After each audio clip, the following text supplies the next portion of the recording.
తూర్పుగోదావరి జిల్లా మారేడుమిల్లి అటవీ ప్రాంతం జీఎం వలస వద్ద మావోయిస్టులకు సిఆర్పీఎఫ్ గ్రే గ్రౌండ్స్ దళాలకు మధ్య భీకర కాల్పులు జరుగుతున్నాయి. మారేడుమిల్లి అటవీ ప్రాంతాన్ని మొత్తం జల్లెడపడుతున్నారు. ఎన్కౌంటర్లో మరో 7 మావోయిస్టులు మృతి చెందినట్లు తెలుస్తోంది. నిన్న జరిగిన కాల్పులలో మావోయిస్టు అగ్రనేత హిడ్మాతో పాటు అతని సతీమణి వారి అనుచరులు మృతి చెందారు. కాల్పుల నేపథ్యంలో అటవీ ప్రాంతమంతా హై అలర్ట్ చేశారు. ఈ ఎదురు కాల్పుల్లో 7 మావోయిస్టులు మరణించారు. మారేడుమిల్లి రంపచోడవరం అటవీ ప్రాంతాన్ని మొత్తం సిఆర్పీఎఫ్ భద్రతా బలగాలు జల్లెడపడుతున్నాయి. ఇక ఇదే అంశానికి సంబంధించి మరింత సమాచారాన్ని మా ప్రతినిధి ప్రతాప్ అందిస్తారు. ప్రస్తుతం మనం అల్లూరు జిల్లా రంపచోడవరం ప్రభుత్వ ఆసుపత్రి దగ్గర ఉన్నాం. నిన్న జరిగిన సిఆర్పీఎఫ్ బలగాలకు మావోయిస్టులకు మధ్య జరిగిన కాల్పుల్లో 6 మరణించిన సంగతి ప్రేక్షకులు విదితమే. ఈ 6లో ముందుగా ఈ అగ్రనేత అయినటువంటి హెడ్మా, అదేవిధంగా అతని భార్య రాజీతో పాటు అక్కడ చనిపోయిన 4 కమ్లీ, లక్మల్, మల్లా, దేవ వీరి యొక్క మృతదేహాలన్నింటిలో కూడా రంపచోడవరంలోని ప్రభుత్వ ఆసుపత్రికి తరలించారు. వీరిని ప్రస్తుతం పోస్టుమార్టం చేసే దిశగా అడుగులు వేస్తున్నారు. కాకపోతే వీరి బంధువులకి ఇప్పటికే సమాచారం అందించడంతో వాళ్ళ బంధువులు ఇక్కడికి రావడానికి ఇంకా టైం పట్టనుంది. ప్రస్తుతానికైతే మీరు చూసినట్లయితే ఇక్కడ చూస్తుండండి, ఇక్కడ మనకి ఆల్రెడీ ఆ బాడీని దాంట్లో ఉంచడం కోసం అంబులెన్స్ని, ఫ్రేజర్ బాక్సుల్ని తీసుకొచ్చారు ఇక్కడికి.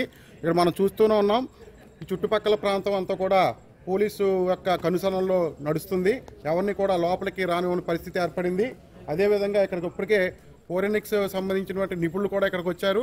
అలాగే మనతో పాటు ఉన్నారు ఆంధ్రప్రదేశ్ రైతు కూలీ సంఘం యొక్క నాయకులు. ఆయనతో మాట్లాడదాం. సార్ చెప్పండి, ఈ దాడులు కనుక అసలు ఏం జరుగుతుందంటారు?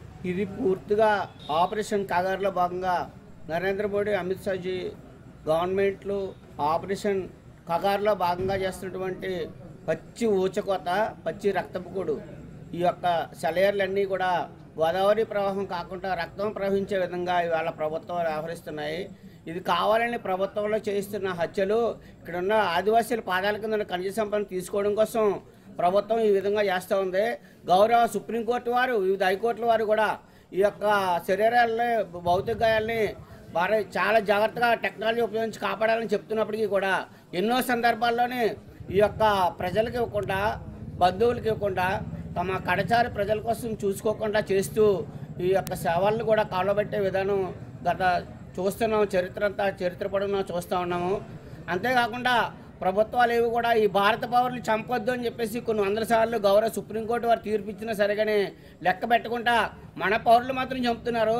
ఆపరేషన్ సింధూర్ పేరుతోనే అక్కడ అమెరికా అధ్యక్షుడు ట్రంప్ చెప్పాడని చెప్పేసి 2 రోజుల్లోనే యుద్ధం ముగించారు ఈ నరేంద్ర మోడీజీ ప్రభుత్వం. అందుకని ఈ యొక్క ఆపరేషన్ కగార్ హత్యాకాండ మీద సుప్రీంకోర్టు గౌరవ ప్రధాన న్యాయమూర్తి ఆధ్వర్యంలో విచారణ జరిపించాలి సిట్టింగ్ చేత.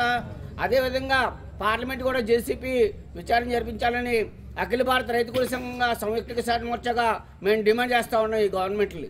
అయితే నిన్న జరిగిన మావోయిస్టు కాల్పుల్లో 6 మృతి చెందగా ఈ రోజు జరిగిన కాల్పుల్లో 7 మృతి చెందినట్లుగా మనకు తెలుస్తుంది. ఈ ఎన్కౌంటర్లో చనిపోయిన వాటిల్లో ముందుగా మోటోయిని జగ్గారో అలియాస్ జగదీష్, అదేవిధంగా సీత అలియాస్ జ్యోతితో పాటు 5 దళ సభ్యులను ఈరోజు ఎన్కౌంటర్ చేశారు.